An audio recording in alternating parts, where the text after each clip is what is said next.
จาภาษาบ้านเฮาและอีกรายการนั้นเล่า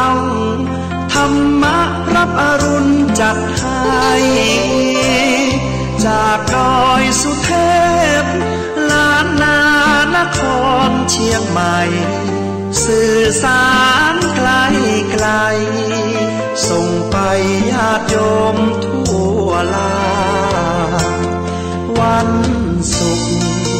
เสียงธรรมก่อนหลับตาก้องไกลวันเสาร์อาทิตย์วันจันทร์และวันพุธมุนคลื่นมาหาเสียงธรรมนำสุขทั่วทุกครัวเรือนหลังคาวันเสาร์มุนมาเสียงธรรมนำชีวิตคลื่นนี้วันอังคารวิทยุพระพุทธศาสนาและการศึกษาสำเนียงเสียงธรรมนำชี้พระมหาประสิทธิ์วัดช้างคำสอนทำพิธีด้วยมีไมตรีสาระดีๆมีให้ทุกชน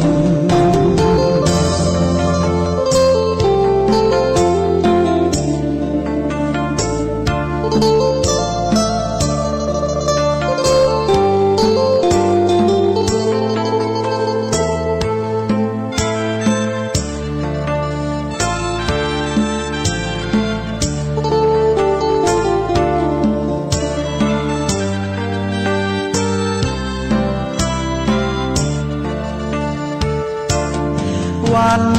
ศุกร์เสียงธรรมก่อนหลับตาก้องไกล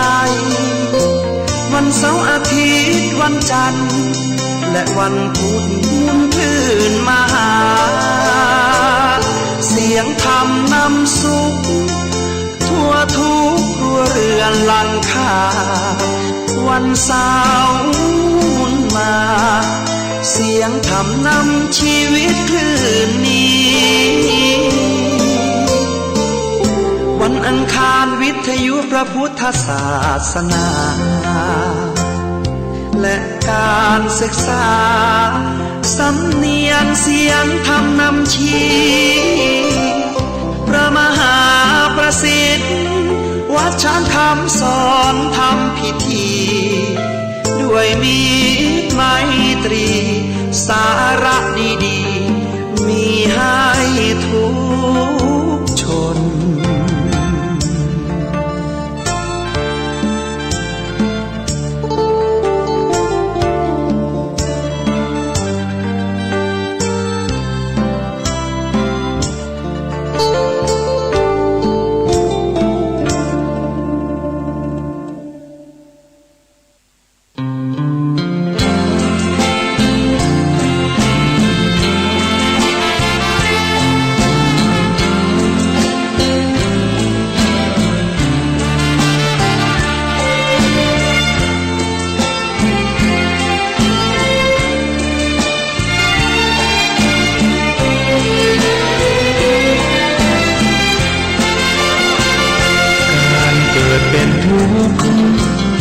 ทำให้เกิดทุกข์ช่องทางดับทุกข์นั้นคืออุเบกขาอริยสัจสี่รวมความได้เห็นปัญญาส่องฉายบัญชาในภาวะจิตในโลกิยธรรมโลกุตรธรรมจุดเชื่อมที่นำเจริญสมาธิใจโคตระภูยานเชี่ยวชาญมั่นคงสดใสปัจจักตั้งใช้อธิบายถ่ายทอดให้เห็นโคตระภูยานสิ่งที่พระองค์ทรงรู้แต่ไอสไตล์ไม่รู้เหมือนมองไม่เป็นวิทยาศาสตร์ไม่อาจพิสูจน์ประเด็น ทรงเห็นเพราะอยู่ในยานชั้นสูงรู้แจ้งแจ่มชัดการเปลี่ยนแปลงยิ่งนักกฎพระไตรลักษณ์ชักนำใจปรับปรุงกายนอกกายในแยกได้ปัญญาจะรุ่งมัคคยานเรื่องรู้เข้าเขตโสดาบัน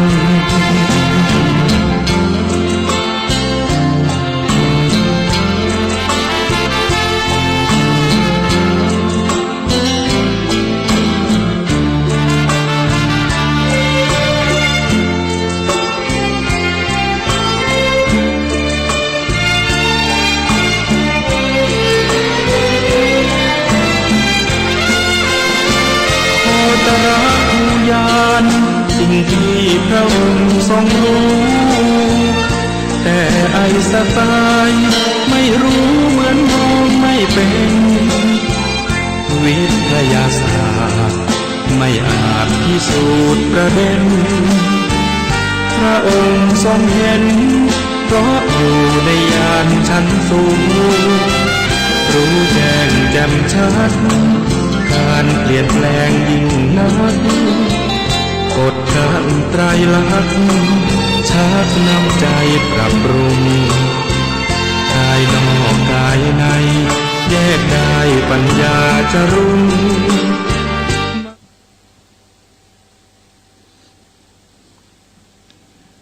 พุทธคุณวางไว้กลางกล้าวเพื่อป้องกันเหล่าไพลินสิ้นทั้งหลายธรรมคุณทูลวางไว้กลางใจเพื่อช่วยให้หูทั่วถึงชั่วดีสังฆคุณทูลไว้ในชีวิตเพื่อช่วยปิดปลดทุกข์เป็นสุขีโดยบุญอภิวันอัญชรีสวัสดีโดยการนิรันดร์เทิน10 นิ้วกราบแนบใต้ไหว้สาบารมีธรรมในครูบาอาจารย์พระมหาเถรานุเถระท่านเจ้าคณะพระสังฆาธิการทุกรูปทุกตนขอความสุขความสวัสดีในธรรมะแห่งองค์สมเด็จพระสัมมาสัมพุทธเจ้าจงมีแก่บรรดาสาธุชนท่านผู้ฟังทุกท่านที่ได้มีโอกาสเปิดวิทยุรับฟังรายการ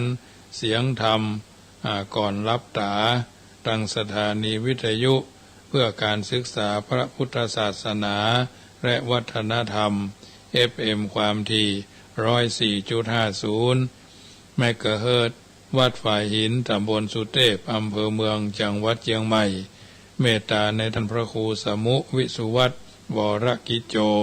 ท่านเจ้าอาวาสท่านผู้อำนวยการสถานีวิทยุคืนนี้น้ำธรรมคำสอนจากรายการเสียงธรรมก่อนรับตาเป็นส่วนหนึ่งที่นำมาอุเอิญเจริญปอนบรรดาญาติโยมสาธุชนท่านผู้ฟังที่อยู่ทางบ้านนำไปเป็นข้อเตือนจิตสกิดใจนำไปเป็นประทีปธรรมในการดำเนินชีวิตของเฮาท่านทั้งหลายเป็นระยะต่อไปเพราะฉะนั้นเมื่อค่ำยามแรงของวันนี้ก็เป็นเมื่อค่ำยามแรงของวันเสาร์เป็นวันเสาร์ที่13หลังจากที่เฮาผ่านช่วงแห่งวันแม่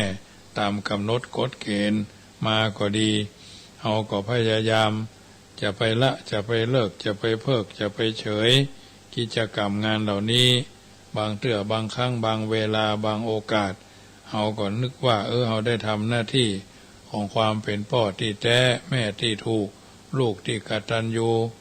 ครูบาอาจารย์ที่มีคุณธรรมอยู่ในจิตอยู่ในใจเมื่อตะว่าก็ฝนตกวันค่ำก็มีเกี่ยวกับพายุความเสียหายก็เกิดขึ้นเป็นบางท้องที่โดยเฉพาะอำเภอบรรดาอำเภอทั้งหลายเช่นอำเภอเจียงดาวอำเภอแม่แตงอำเภอตังเมืองพะเยาเนาะอำเภอภูซางอย่างต่ออย่างที่เราหันในภาพยนตร์ข่าวก็มีครูบาอาจารย์ท่านเขียนข่าวเอาไว้น่าคิดเหมือนกันว่าเพราะพิษหมู่หลานวันเดียวเต่านั้นบ่จ้างเกิดกันให้มันยั่งไหลให้นาป่าตั้งใหญ่ยาวกว้างไกล นาเข้าโจมไปบ่ใจของน้อยปัดงัวปัดควายตายไปเสี่ยงจ้อยแม่คำแม่มอยบ่ไว้รถเครื่องรถยนต์รวมถึงของใจเลยบ่ตันได้ย้ายตันเสียงเขียงคกปากจ้อนบ่ตันเก็บกันน้ำมาเร็วปันบ้านจองลุลมซื้อจีนมาแกงบ่ตันได้ต้มเซาะงมหาในบ่ปะเสื้อผ้าห้อยขายมีหลายกะบะโจมน้ำหายมิดหมดเลยหมู่หลานมันหายแต่นาตั้นเหยบางที่บ่เกยน้ำก็ยังท่วมรถยนต์รถเก่งโดนติ๋งแบบบ่วมรวมถึงมอเตอร์ไซค์ไหลน้ำคืนเดียวบ่ได้เสียหายมากล้ำจำเป็นต้องได้อดทนอุตุบอกจี้คืนนี้จักมีฝนหลายภาคหลายตำบลจักโดนน้ำท่วมอันนี้ท่านกล่าวเอาไว้ขอก้อนไกเอามาสาธกยกคือบรรดาญาติโยมได้นำไปพิจารณาเนอะเพราะเราอยู่ในสังคมแห่งการอยู่ร่วมฝนตกฟ้าห้องถ้าเฮาบ่อึดอย่างนักก็บ่เป็นอย่างเนาะคนเฮามนุษย์ที่เป็นบุตรตาต่างมีมารดาเลี้ยงมาแต่น้อยแม่บ่ห่างไกลเอาใจไฟห้อยคอยปัดยุงให้เหือดหินหมากไม้มังสาเข้าป่าและจีนหามาเตื่อมตุ้มจีวังอยู่ในต้องถ้าลงตุกขังน้ำตาญัวปัง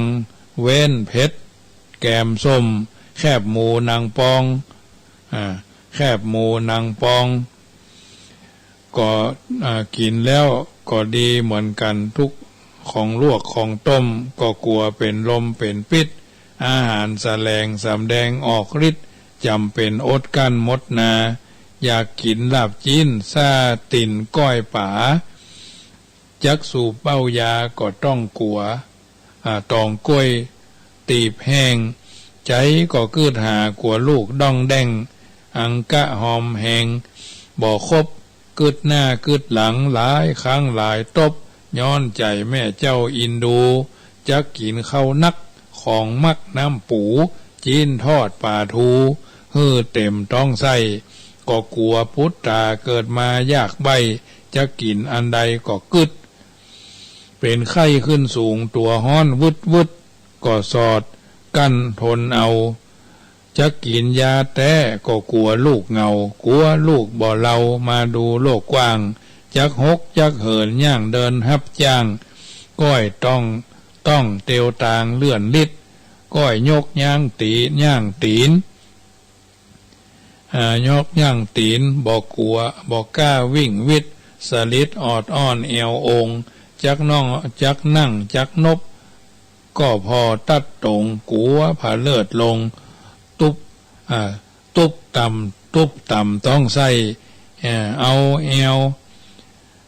เอาแผ่วงูสิงที่เป็นที่เปิ้นจับได้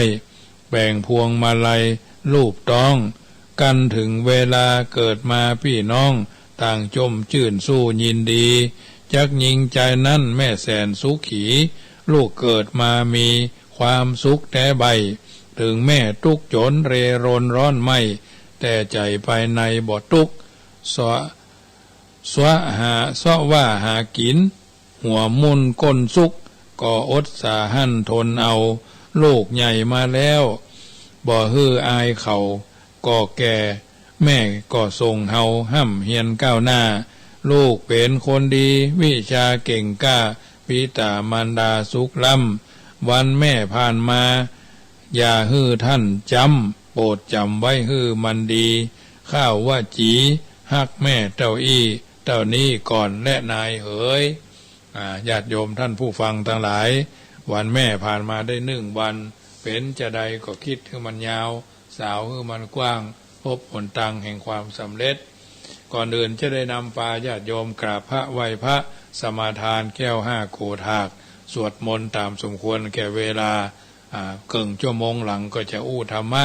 ท่านทั้งหลายก็ฟังกันไปสวดมนต์ได้ก็สวดมนต์ตัวเองกันไปเนอะกราบหนึ่งกราบสองกราบสามกราบสี่กราบห้าอะระหังสัมมาสัมพุทโธภะคะวาพุทธังภคะวันตังอภิวาเทมิกราบสวากขาโตภะคะวะตาธัมโมธัมมังนามัสสามิกราบสุปฏิปันโนภะคะวะโตสาวกสังโฆสังฆังนามามิกราบมาตาปิตุคุณังอหังวันตามิกราบคุณโนปการีวันตามิกราบพระพุทธอย่าไปสะดุดทองคำกราบพระธรรมอย่าไปถูกใบลานกราบพระสงฆ์อย่าไปหลงลูกชาวบ้านกราบพ่อกราบแม่ให้นึกถึงบุญคุณพ่อแม่กราบครูบาอาจารย์ให้ถึงคุณงามความดีของพระองค์และคุณท่านทุกคนต่อไปก็สมาทานแก้ว5โกฏากเนอโยสันเนเสโนวราโปติโมเรมารังสะเสนังมหันติงวิจโยสัมโพธิมากันจิงวะอนันตัญญโนโลกุตตโมตังปะนามามิปุถังอาตังกิโกอริยปัตโตจนานังโมฆะปะเวสายะอุจุกามะโกอายังสันติกโรตุตัสโสนโยปานิจานิโกตังปะนามามิธัมมังสังโฆวิสุทโธวราตกินโยสันตินทริโยสัพพะมาราปะหิโนกุเนหิเนเกหิสมิติปัตโตอนาสโวตังปันนามามิสังฆังนามามิพุทธังคุณาสากลันตังนามามิธัมมังมุนีราชเตสิตังนามามิสังฆังมุนีราชสาวกังนามามิกัมมาทานังนิพพานาติกโมปะยังนามามิกัมมาทานาตายกาจะนิยังนิพพานามังกุเตสกังอัจจโยโนปันเตจักมายะถาพลังยะถามูลหังยะถากุสลังเยมายังบุตตธัมมาสังฆกัมมาทานาตายกาจะนิยาสังฆเตสุปัญจรัตเนสุอาทิเตวาปัจจุปันเนวะอวิวายะทิวาระโอวากาเยนะวาวาจายะวามนัสสาวาปะมัตตานาการวามการิมาเอมายังอัจจยังอัจจยโตติสวายะธาธัมมังปฏิกโรมาเตอังโนปันเตปุตตาติรัตนาปัญจกังอนุกัมปังอุปาทายะอัจจยังอาจายโตปฏิกันหันตุกัมมันตุอายติงสังวรยามาอายติงสังวริสามานะปุเนวังปฏิการิสามาพุทธปูจามหาเตจาธรรมปูจามหาปัญญาสังฆปูจามหาราภาปูจาลาเหปูจายะโตปุเทยะติวาสาวะเกปะปัญจสมาธิกันเตติเนโสกะปลิเตเวเต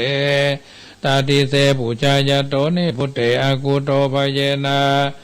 สกะปุญญาสังฆตุงิเมตตามาปิเกนะจิอิมินาอากิตุปะปุปาราจาโอจากะลาวะกะเมนะเมตตายาพุทธัสสะทัสสะนัญจารัพพามหาเสยวานุปัจจโตพุทโธเมตตโยเทวะปูจิโตสังสาเรสังสารันโตปิอัปเยนะขมามหาเสนิปานาปัจจโยโหตุโนนิจจังนะโมตัสสะภะคะวะโตอะระหะโตสัมมาสัมพุทธัสสะนะโมตัสสะภะคะวะโตอะระหะโตสัมมาสัมพุทธัสสะนะโมตัสสะภะคะวะโตอะระหะโตสัมมาสัมพุทธัสสะพุทธังสรณังกัจฉามิธัมมังสรณังกัจฉามิสังฆังสรณังกัจฉามิทุติยัมปิพุทธังสรณังกัจฉามิทุติยัมปิธัมมังสรณังกัจฉามิทุติยัมปิสังฆังสรณังกัจฉามิตติยัมปิพุทธังสรณังกัจฉามิตติยัมปิธัมมังสรณังกัจฉามิตติยัมปิสังฆังสรณังกัจฉามิสรณกัมมานังพุทโธสัพพัญญูทยโนธัมโมโรกุตโรนาวาสังโฆมะกะปะระโตจาอิเจตานะตนะทยังเอตัสสะ อนุภาเวนะสัพพะอันตรายโยวินาสันตุโนวันนี้วันเสาร์นอเกิดสวดโพชฌังคสูตรเนอยาโตหังภาคีเนอาลิยายะจาติยาจาโตนาปิจานามิสัญจิจาปนังชีวิตาวโรเปตาเตนะสัจเจนะโสติเตโหตุโสติกาปัสสะปาริตังยัมพันนันตสานิสินนาฐานโนโรวานังอุตกัมปีวินาเสติสัพพเมวะปริสยังอาโสตินาคาภาวุตานังยัญจาสะเทติตังคเนเถระสังคุลิมาลัสสะโลกานาเถนะปัสสิตังกัปปะทายิมหาเตจังปริตันตัมพนามาเหยะโพชังโคสติสังฆโตธรรมานังวิจโยตถาวิริยมปิติปัสสติโพชังคาจตถาปเรสมาตุเปกะโพชังคาสเตเตสัมปตัสสินามุนินาสัมมาตคตาภวิตาภหุริกตาสังวัตันติอภิญญาญาณิปานายะจะโพธิญาเตนะสัจวเจนะโสติเตโหตุสัพพะทาเอกัสสมิงสมาเยนะโถโมคลานัญจากัสสปังคิราเนตุกิเตติสวะโพชังเคสัตเทสยีเตจตังอภินันทิตวโรคามุนจิงสุตังคเนเตนะสัจวเจนะโสติเตโหตุสัพพะทาเอกทาธรรมราชาปิเครัญเยนะปิปิริโตโจนทัตเตเรนะตัญเยวะปนาเปตวนาสาทลังสัมโมทิตวจะอาภาธาธรรมาบุทาสีธานาโสเอเตนะสัจวเจนะโสติเตโหตุสัพพะทาภหินาเตจะอาภาธาตินันนัมปีมเหสีนังมกาหตากิเลสาวาปตานุปติธรรมตังเอเตนะสัจวเจนะโสติเตโหตุสัพพะทาภหินาเตจะอาภาธาตินันนัมปีมเหสีนังมกาหตากิเลสาวาปตานุปติธรรมตังเอเตนะสัจวเจนะโสติเตโหตุสัพพะทานะโมเมสัพพะพุทธานังตัวติงสาวาลลกโนตานังกโรมหาวิโรเมตังกโรมหายโสสลานังกโลโลกาหิโตติปังกโลจุตินทโลโกนดัญโยจานะปะโมโขมังกโลปุริสาสะโพสุมาโนสุมาโนติโลเลวัตรติวัตโนโสภิโตกุณสัมปันโนอโนมัตตสีจานุตโมปทุโมโลกัปปะโจโตนาระโตวาลาสาลติปตุมุตตโลสัตตสาโลสุเมโตอากัปุกโรสุจโตสัพพโลกโกปิยตัสสีนาราสะโพอัตตัสสีการุณีโกธรรมตัสสีธรรมโมนุโทสิตโตอัสสะโมโลเอติโสจวัตตังวโรพุโสจปะวโรพุทโธวิปัสสิจานุปโมสิกิสัพพะหิโตสัตตเวสปุสุกัตญะโกกะกุสันโตสัตตวะโหโกนากมโนรานัญจโหกัสสะโพสิลิสัมปันโนโกตัมโมสักกัญญาปุงกโวอัฏฐาวิสัตติสังฆตาอิเมพุทธามหิติกะกรุณากุณาสัมปันนาสัพพโลกาภิปูจิตวะเอเตตัสสะปะระพุทธาอุตตมากะปุกลาเตปิสังฆคุณาสุปิติเยอมตะปะตาเอเตพุทธาติตาจามังกราอุติสัพพตาตวิสติเมพุเตโยนาโลสลานังกโตกาปานิสัตตาสหัสสานิทุกาติงโสนากาจันติอัตถวิสติพุทธปริตังบทรัตนสูตรเนญาณิตาพุทธานิสมากตานิปุมานิวายานิวะอัตตาลิเกสัพเพวะพุทธาสุมาณาภวันตุอาโถปิสกัจจสุนันตุภาสิตังตัสสมามิพุทธานิสาเมตาสัพเพเมตังกโรธามานุสิยาปัจจายทิวาจารโตจหารันติเยภริงตัสมาหิเนรคตาอปมาตายังกินจีเวตังอิตวาหุลังวาสักเขสุวายังรัตนังปณิตานาโนสมังอธิตาตากะเตนะอิตัมปิปุเตรัตนังปณิตังเอเตนะสัจเจนะสุวัติโหนตุกยังวิลาคังอามาตังปณิตังยตาจักาสักยามุนีสมาหิโตนะเตนะธัมเมนะสมันติกินจิอิตัมปิธัมเมรัตนังปณิตังเอเตนะสัจเจนะสุวัติโหนตุยัมพุทธเสโตปาริวันนะเจสุจิงสมาธิมานันตาริกัญญามาหุสมาทินาเตนะสัมโมนาวิจติอิตัมปิธัมเมรัตนังปณิตังเอเตนะสัจเจนะสุวัติโหนตุเยปุกลา อาตาสตังปัสสะถาจตาริเอตานิโยคานิหนติเตระคินายาสุขตัสสะสาวกาเอเตสุตินานิมหาปารานิอิตัมเปสังเกลัตนังปานิตังเอเตนะสัจเจนะสุวัติหนโตเยสุปัญญุตามนาสัทธันลาเหนานิกามิโนโคตมาสาสนามิเตปฏิปัฏฐาอามาตังวิไคหรธามุตานิพุติงปุญจมานาหิตัมปีสังเคลัตนังปานิตังเอเตนะสัจเจนะสุวัติหนโตยตินาขีโลปัตตวิงสิโตสิยาจตุพิวัตเตพิยสัมภกัมปิโยตถุปมังสปุริสังวัฏามิโยอริยสัจจานิอเวจาปัสสติอิตัมปิสังเครัตนังปณิตังเอเตนะสัจเจนะสุวัติหนโตเยอริยสัจจานิวิภาวยันติคัมภีรปัญเจนะสุเตสิตานิกินจปิเตหุนติปุสัพพมัตตนะเตภวังอัตตมมาติยันติอิตัมปิสังเครัตนังปณิตังเอเตนะสัจเจนะสุวัติหนโตสหวาสาทัสสนาสัมปตายาตยาจุตมาจาหิตาภวันติสักกายติติวิจิกินจิตัญจศีลปตังวาปิยตติกินจิจตุหาปะเยหิจาวิปมุตโตชะจาปิตานานิอภโภกตุงหิตัมปิสังเคลัตนังปณิตังเอเตนะสัจเจนะสุวัติหนโตกินจาปิโสกัมมังกโรติปะปะกังกายเยนะวาจายุตตเจตสาวะอภโพโสตัสสะปฏิจตายะอภปตติตาปัสสะมุตตาหิตัมปิสังเคลัตนังปณิตังเอเตนะสัจเจนะสุวัติหนตุวันนะปะคุมเพยถาภูสิตาเคคิมหานามาเสปัตตมัสสมิงคิมเหตตุปมังธรรมวรังอเตสยีนิพพานะคามิงปรมังหิตายะหิตัมปิปุเทรัตนังปณิตังเอเตนะสัจเจนะสุวัติหนตุวโรวรัญญูวราโทวราหะโรอนุตตโรธรรมวรังอเตสยีหิตัมปิปุเทรัตนังปณิตังเอเตนะสัจเจนะสุวัติหนตุขีนังปุรานังนาวังนันติสัมภวังวิรัตจิตายติเกภวัสมิงเตขีนาปิจาวิรุณลาหิจันดานิปันติติรายธายัมปติโปหิตัมปิสังเคลัตนังปณิตังเอเตนะสัจเจนะสุวัติหนตุยานิตาพุทธานิสมากตานิภูมานิวายานิวาอันตาลิเกตถาคตังเทวามนุสปุจิตังพุทธังธัมมังสังฆังนามาสามาสุวัติหนตุรัตนาสุตังกรณียมัตตกุสเลนะยันตังสันตังปัตตังอภิสเมจัสโกหุโจจัสุหุโจจัสุวะโจจัสมุตุอนาติมานิสันตุสโกจัสุภโรจะอาปกิโจจะสันลาหุกาวุติสันตินทริโยยานิปโกจะอาปะคโภคุเรสุอนานุกิโตนาจากุตังสมาจเรอินจิเจนะวิญญูปเรอุปวัตโยสุขิโนวะเขมิโนหนตุสเปสัตตภวันตุสุขิตตาเยเกจิปนะพุทธติตาสาวัตวะราวะอนาวะเสสาธิขาวะเยมหันตาวะมัชฌิมารัสกาอนุกาตุราทิตาวะเยจะอธิตาเยจะทุเร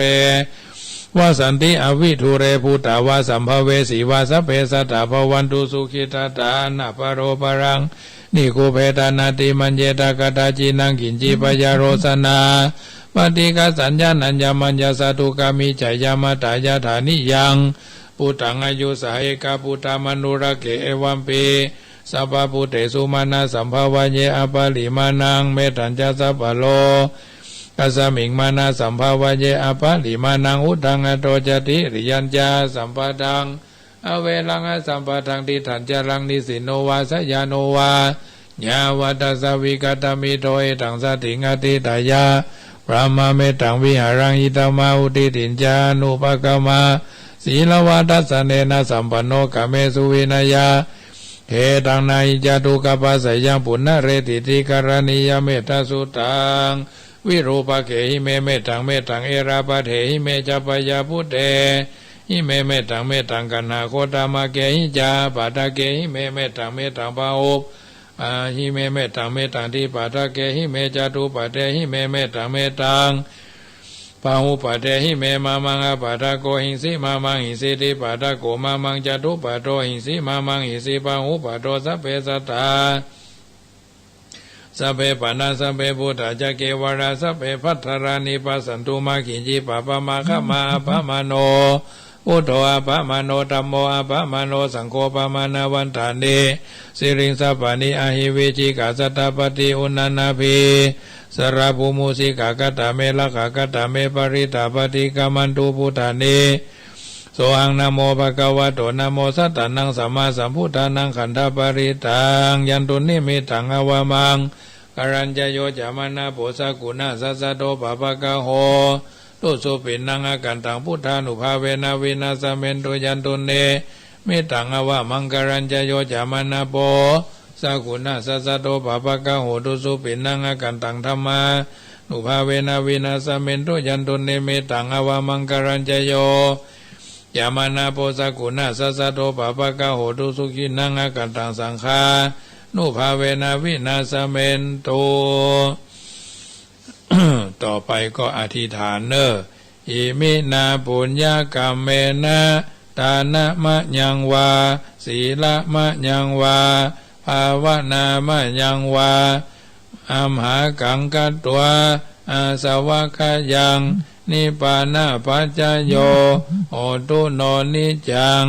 ยังปุญญังอันว่าบุญนันใดอัมหากังแห่งผู้ฆ่าทั้งหลายกัตวาอันได้กระทำปั้มเพ่งมาแล้วตานะมะยังวาอันได้ฮือทานก็ดีศีละมะยังวาโดยอันได้รักษาศีลก็ดีภาวนามะยังวาโดยอันได้จำเริญภาวนาก็ดีนิพพานาปัจจโยขอจุงให้เป็นปัจจัยค้ำจูคือผู้ฆ่าทั้งหลายพันได้ไปฮอดเวียงแก้วยอดนิพพานอาสวะขยังนั่นเสี่ยงไปแห่งกิเลสธรรมทั้งหลายโหนตุจงมีโนแก่ผู้ฆ่าทั้งหลายเที่ยงนิจจังเที่ยงแท้แดเตออันละญาติโยมท่านสาธุชนคนดีทุกคนทุกท่านได้ยินได้ฟังการสังวาสสวดที่ยายพุทธคุณธรรมคุณสังฆคุณตามสมควรแก่เวลาเรียบร้อยก็เป็นปฏิพรให้บรรดาทุกคนทุกท่านที่ฟังกันอยู่ทางบ้านเป็นอาหารใจกับทุกคนเนาะได้ฟังน้ำฟังธรรมกันไปแล้วได้ยินได้ฟังก็ขออนุโมทนาในกุศลเจตนาที่ได้ยินได้ฟังกันไปเป็นอาหารใจก่อนจะเข้ารับเข้านอนในค่ำคืนของวันนี้ค่ำคืนของวันเสาร์ห้องว่า3/7/11เสียเสาร์กับพัดเนาะเสียเสาร์กับพัดเป็นวันเสียประจำเดือนสาธุชนท่านผู้ฟังทั้งหลายเฮาท่านทั้งหลายได้ดำเนินชีวิตมาถึงวันนี้ชีวิตยิ่งเพิ่มความหมายและความหวังมากยิ่งขึ้นพระพุทธเจ้าตรัสสอนประชาชนให้หล่อหลอมชีวิตของตนเข้าเป็นอันหนึ่งอันเดียวกันกับการกับงานว่าเอามีการงานเป็นของตัวเอามีการงานเป็นมรดกเอามีการงานเป็นที่เปิ้งเอาทำการงานอันอย่างไว้จักดีจักชั่วก็ตามเราจะต้องได้รับมรดกอันนั้นคือผลของงานวิธีหลอมหล่อชีวิตให้เป็นอันหนึ่งอันเดียวกันกับการกับงานความเป็นพ่องานความเป็นแม่งานความเป็นลูกบ่าวลูกสาวงานความเป็นอันนั้นอันนี้ก็แล้วแต่เพิ่นบอกพุทธศาสนาสอนว่าคนเอาการเอางานเป็นกรรมฐานคือกึดอู้ทำออกมาเป็นงานทั้งนั้นตรงกันข้ามหากปล่อยชีวิตดำเนินไปโดยปราศจากการงานความรู้สึกนะเงียบเหงาเปล่าเปลี่ยวจะครอบจิตงำใจตลอดเวลามีอาการคล้ายกับคนถูกทอดทิ้งอยู่โดดเดี่ยวเดียวดายในโลกกว้างซึ่งเป็นอาการควรระมัดระวังจุงนักโบราณท่านกล่าวว่าอยู่คนเดียวให้ระวังยั้งความคิดนะยั้งความคิดนั้นถ้าขาดการระมัดระวังมันก็คือสัตว์ถลูหรือศัตรูหมายเลขหนึ่งบางคนเพิ่นเฮาว่าโรคซึมเศร้าเนาะมัดคอตายว่ากินยาตายว่าช็อตตัวตายว่าโดดลงน้ำไปช่องว่าพ่อแม่ว่าอย่างฮือก็บ่ได้เนาะขี่รถบิ๊กไบค์บิ๊กเบนซ์ปั๊มเนี่ยเจ้าของงานเจ้าของเล่นงานเจ้าของได้รับความทุกข์ทรมานอย่างแสนสาหัส ซึ่งสิ่งเหล่านี้ต้องเกิดขึ้นแน่นอนสำหรับชีวิตของคนที่ปราศจากการงานนับเป็นการเปิดประตูชีวิตรับเอาสิ่งเลวร้ายนะหลั่งไหลมาสู่ตนเองบ่ฮู้สึกตัวย่อมถึงภาวะที่ห้องกันว่าชีวิตไม่เป็นใช้ชีวิตไม่เป็นเกิดมาทั้งทีเอาดีก็ไม่ได้บุคคลเช่นนี้เพราะแม้ยังมีชีวิตอยู่ก็ห้องว่าซากชีวิตเดนชีวิตกากชีวิตเพราะบ่มีคุณมีค่าบ่มีความหมายเป็นการอยู่อย่างสิ้นเชิงเพราะเหตุดังกล่าวมานี้ชีวิตจึงต้องอยู่คู่กับการกับงานว่าบ่ควรแยกชีวิตห่างจากการงานในทุกกรณีก็มิได้หมายความว่าคนจะต้องก้มหน้าก้มตาทำการทำงานตลอด24 ชั่วโมงโดยบ่มีเวลารับนอนพักผ่อนกายาถึงเวลารับนอนพักผ่อนอิริยาบถก็รับนอนพักผ่อนตามปกติที่ว่าชีวิตต้องอยู่กู้กับการงานนั่นเพียงต้องการจี้หันว่าการงานแบบประพฤติตนแบบที่ห้องว่านางกินนอนหรือพญากินนอนซึ่งหมายถึงบุคคลประเภทเอาแต่กินกับนอนเอาแต่นอนกับกินเอาก็กินกับนอนน่ะเอาแต่แอวเล่นเตะเตะไปมาน่ะหากจะมีคนท้วงว่าการงานนั้นน่ะเหมาะสำหรับคนยากจนนี่หรอคนร่ำรวยบ่มีการมีงานได้เนี่ยคนร่ำรวยพออยู่พอกินบ่จำเป็นต้องดิ้นรนเดือดร้อนอยู่เฉยๆสบายกว่าชีวิตจะได้บ่ลำบากตรากตรำอ่อนเปียเสียแหงตอบว่าการทำงานนั้นน่ะมีจุดประสงค์อยู่2 ประการทำเพื่อส่วนตัวอย่างหนึ่งทำเพื่อส่วนรวมอย่างหนึ่งทำงานเพื่อส่วนตัวหวังความร่ำรวยเป็นที่ตั้งเมื่อความร่ำรวยถึงภาวะอิ่มตัวแล้วก็พอกันทำงานเพื่อส่วนรวมบ่หวังความร่ำรวยแต่ทำงานเพราะหันแก่งานหรือทำงานเพื่อแสดงผลงานบุคคลผู้ทำงานประเภทหลังเนี่ยแม้ตนจะร่ำรวยมั่งมีแล้วก็ยังคงทำงานเพื่อสังคมตลอดไปชั่วชีวิตเพราะหันว่าขึ้นชื่อว่ามนุษย์ต้องสงเคราะห์กันหรือหันว่าการความร่ำรวยของตนนั่นขึ้นอยู่กับสังคมเหมือนกันพอได้รับการสนับสนุนช่วยเหลือจากบุคคลหลายฝ่ายตนจึงร่ำรวยมั่งมีขึ้นมาบ่ใช่อยู่ก็มีถุงเงินถุงทองตัวจากท้องพ่อท้องแม่ก็ดีหล่นจากฟ้ามาก็ดีมันบ่มีเช่นนั้นบุคคลหลายคนเหมือนกันในโลกนี้ที่ตนเองประสบความสำเร็จอย่างสูงสุดในชีวิตแล้วแต่ก็ยังพอหันประโยชน์และคุณค่าของการงานนำชีวิตของตนดิ้นรนคุกเข้ากับการกับงานอุทิศเวลาและชีวิต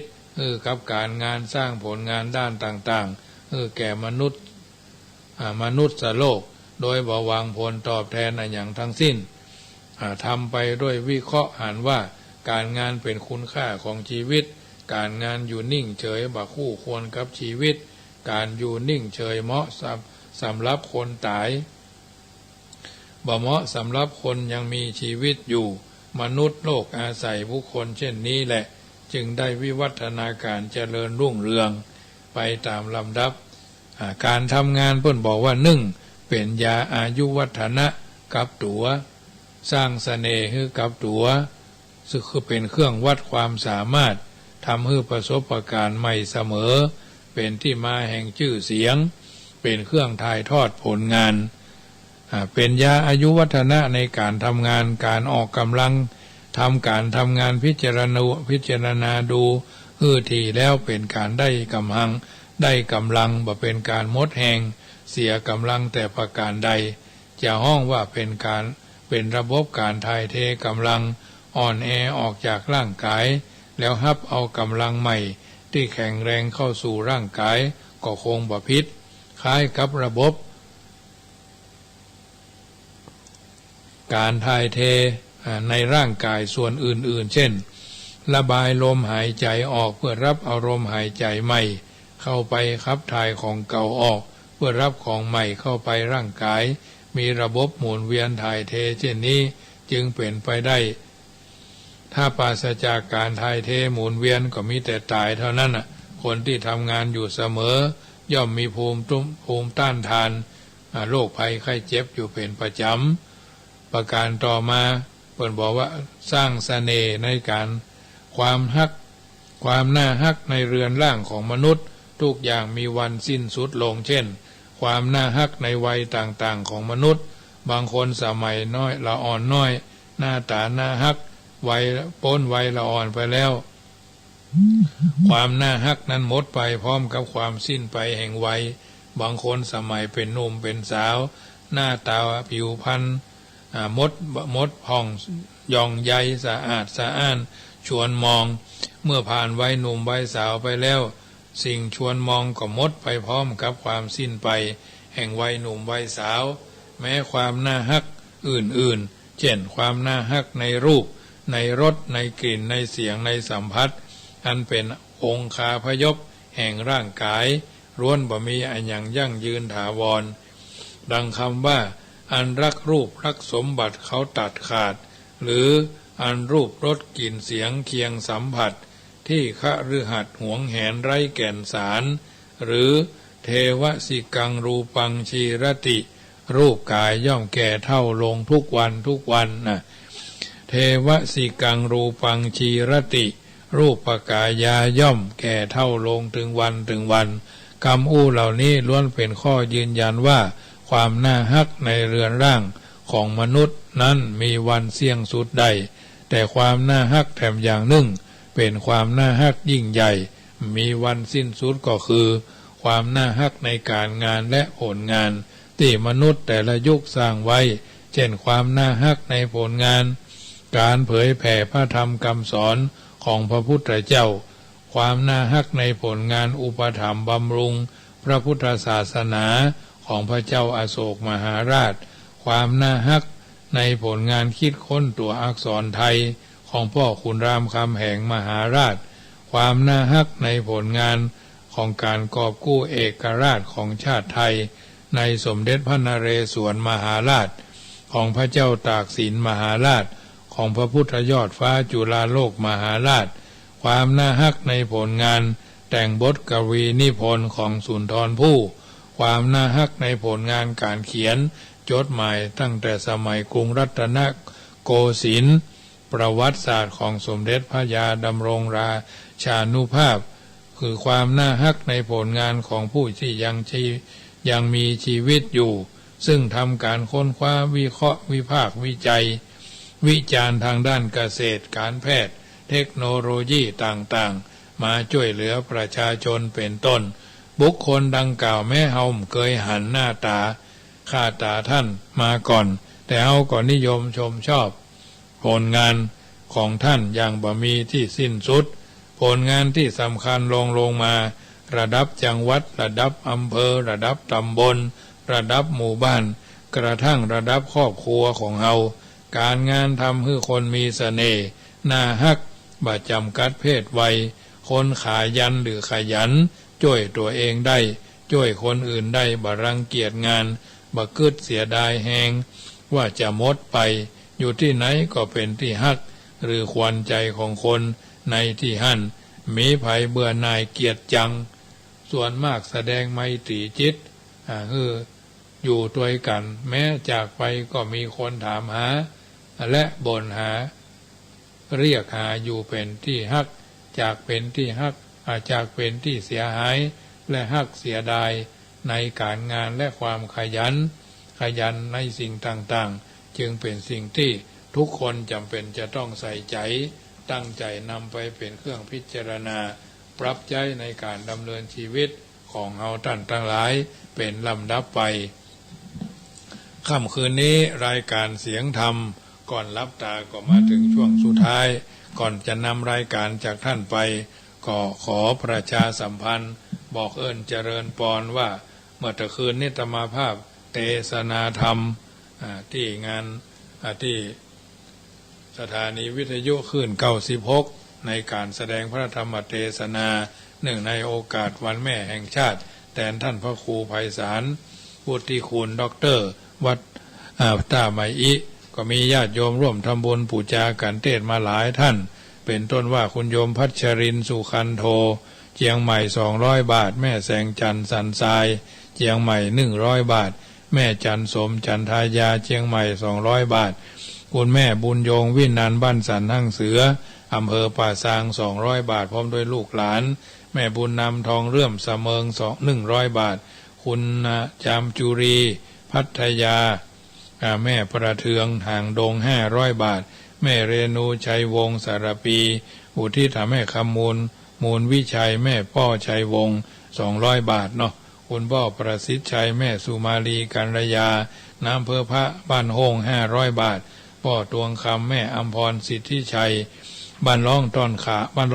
ขามสำรานลาดดอยสะเก็ดปูจากันเทศ100หอมกระถิน400แม่ตุมมาบ้านบวกห่างดง100 บาทแม่กัลยาสุนินหงมาแม่ริมปูจากันเทศ200น้ำไฟ300แม่ทองคำที่วงคำสีบัวบานละปูน300 บาทคุณประสบโชคคุณข้านาพรนายวีรวัฒน์พ่อสีมูลแม่สมแลเล็งพร้อมครอบครัวร่วมทำบุญ300 บาทคุณปิยธิดาตรียาพรเชียงใหม่960 บาทแม่จันเพ็งคำมาเมืองบ้านต่อเมืองลัง200 บาทแม่ครูเหรียญทองจันตีบ้านจันทรีบ้านต่อเมืองลัง200 บาทคุณทวันรัตน์จอย300 บาทสรัญญากันทองอุทิศหาแม่เพ็งคันธามารัตน์ห่างดง300 บาทคุณสิริศิลป์เด่นชันชัยป่าเหมือดสันทราย300 บาทแม่จันเพ็ญคำโพธาเชียงใหม่ห้วยทราย300 บาทคุณบุญเฉลียวสีบุญเรืองหนองจังคืน200 บาทแม่อนงทาคำเลิศหนองจังคืน100 บาทอันนี้เป็นส่วนหนึ่งที่ประกาศอนุโมทนากับทุกคนทุกท่านที่ร่วมกินร่วมทานกันมาวันนี้ก็มีคุณยายเนาะมาร่วมทำบุญแห่มมีคุณยายคำผงติสมบ้านสายทองตำบลป่าซักอำเภอเมืองละปูนร่วมทำบุญกฐินกองเพชร500กองทอง300กองเงิน200อนุโมทนาตามนี้แล้วก็ครอบครัวของคุณศิวดลนัตวาเพิ่นมาร่วมทำบุญศิวดลจีรกันออนทิพาใจเฝือพร้อมครอบครัว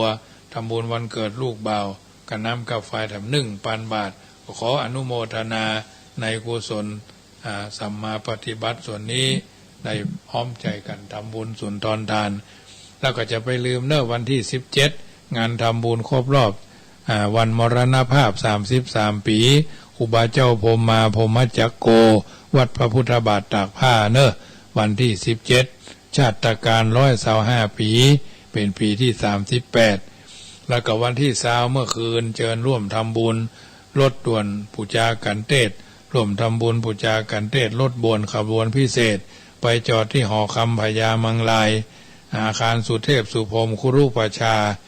มีโอกาสก็ไปร่วมกันเนอะงานนี้ก็ต้องการน้ำจำนวน1,000 ขวดก็มีแม่เพนขาวเตี้ยท่าจ้างร่วมทำบุญมา100 บาทเกี่ยวกับน้ำเนาะต้องการน้ำดื่ม1,000 ขวดญาติโยมอยู่ทางบ้านใครเป็นเจ้าภาพใครตานน้ำก็น้อมเอิญเจริญปอเนอะโทรศัพท์กันมาได้ที่061-547-6539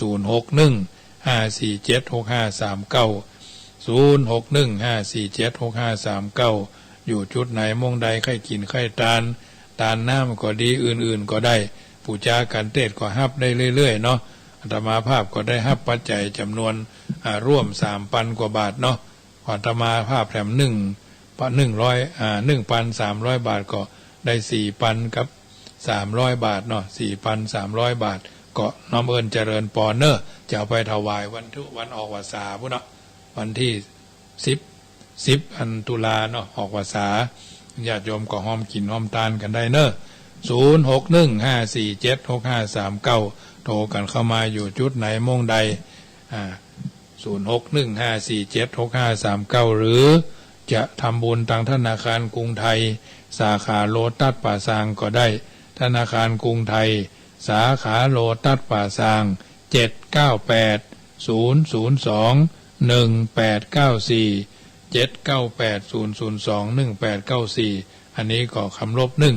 เลยจะทำบุญตังพร้อมเพย์ก็0615476539นะ0615476539ก็ได้อันนี้เป็นงานบุญ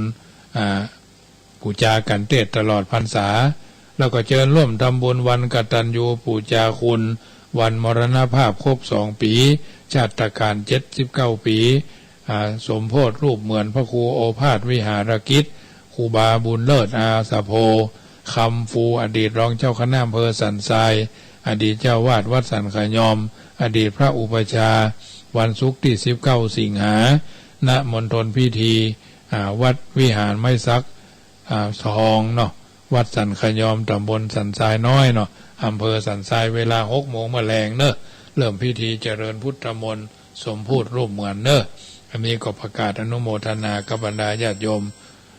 เจริญพรยายพรเจริญพรยายพรฟังชัดเจนเนาะ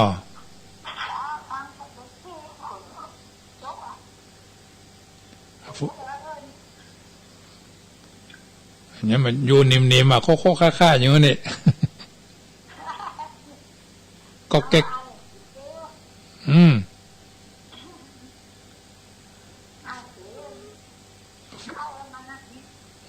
ฟังชัดเจนตั้งแต่เจ้าแล้วเนาะเจ้า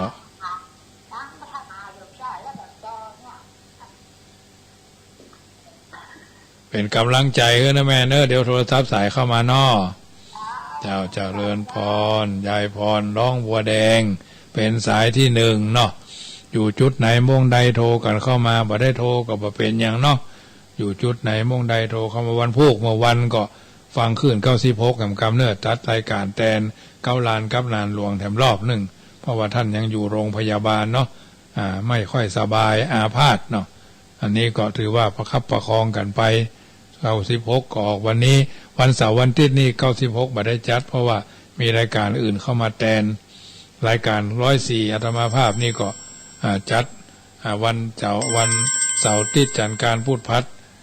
เจริญพรแม่อำพรฟังวิทยุอยู่นอเจ้าอันพอดีแม่เจ้ามันกะเทศเจ้ากะตามคือนอกกับลูกเจ้าแม่อำพรมูลหมื่นเนาะเจ้าเราถูกกันเลยก็เดี๋ยวโอนสตางค์ให้นะเจ้าอุทิศให้ไผก็นายพงธรเจ้านายพงธรพรหมมินเนาะเจ้าแล้วก็น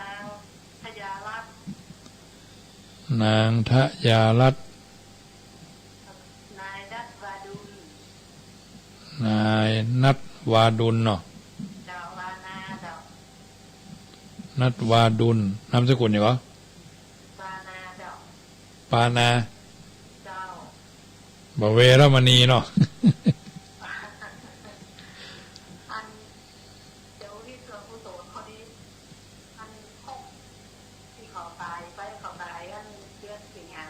เจ้า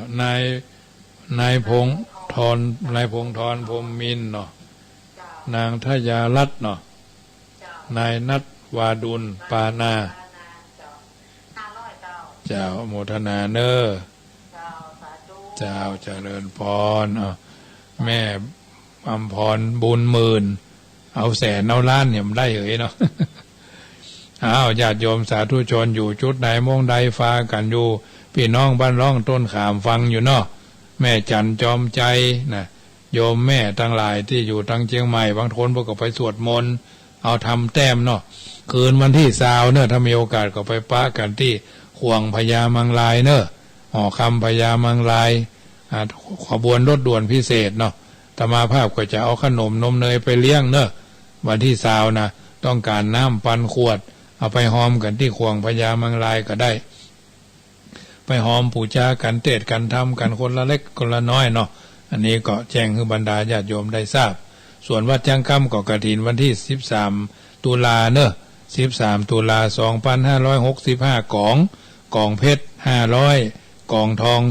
300กองเงิน200หรือตามเจตนาของท่านก็ได้วันนี้หมายมีโยมแม่อุ้ย คำผงติสมบ้านทรายทองตำบลป่าซักอำเภอเมืองจังหวัดลำพูนมาร่วมทำบุญกองเพชร1 กองกองทอง1 กองกองเงิน1 กองรวมกันแล้ว1,000 บาทขออนุโมทนาตามนี้